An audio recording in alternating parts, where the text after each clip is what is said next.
Street Fighter 6 is the latest addition to the GFN library from Capcom. Today we're going to be taking a look at it and going over some impressions playing the game at 4K on GFN Ultimate. Let's dive right in and get to it.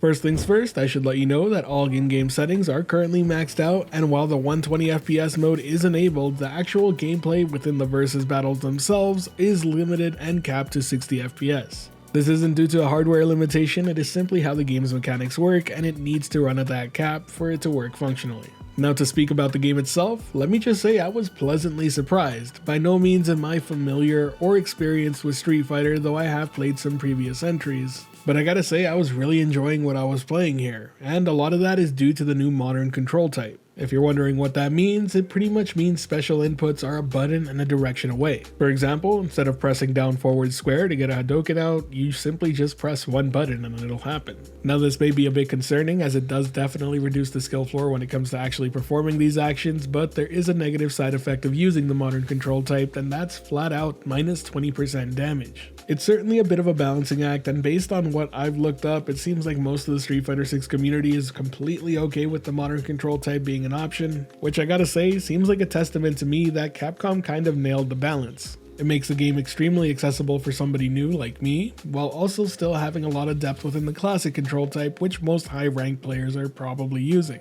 After all, if you're really good at the game, why take a 20% nerf? But moving aside from that for a second, I also gotta say the game is just an overall great package. Between the single-player World Tour mode where you get to explore, battle people on the street, and build your own character, and the classic arcade-style game mode where you just go through consecutive fights to see your character's story, and even the Battle Hub is really neatly designed as an online play space where you can fight with your custom characters or look for other people to just fight against. It's all been just designed super well and honestly very enticing to play. It really is welcoming for all skill levels, and I think that's something very hard to do, especially for a fighting game that's so entrenched with history. Now, pushing the gameplay a bit to the side here, I also gotta say presentation wise, the game looks beautiful. The art style they went with is great, and the overall sound design is also fantastic. It's a very polished product and it definitely shows.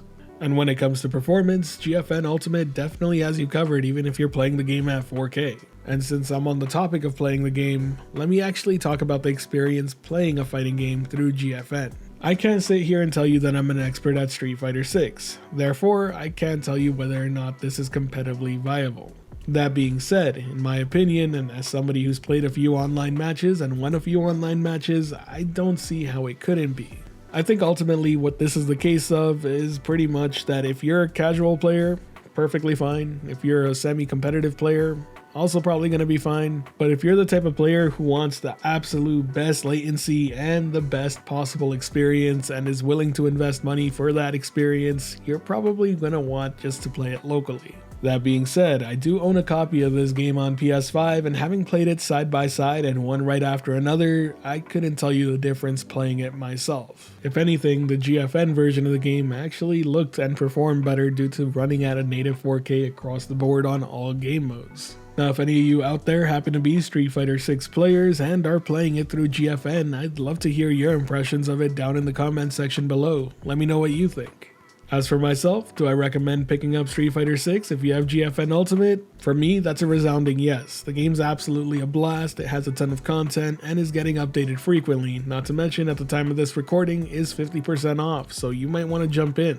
All in all, it's great to see yet another Capcom classic make its way over to GFN. Now if you enjoyed today's video or found it helpful at all, be sure to hit that like button as it really does help the channel out, and if you're wanting more content like this, be sure to subscribe and hit that notification bell as well. As always, this has been Steven from Anytime Anywhere Gaming. I hope you have a great day, and until next time, I'll catch you in the clouds.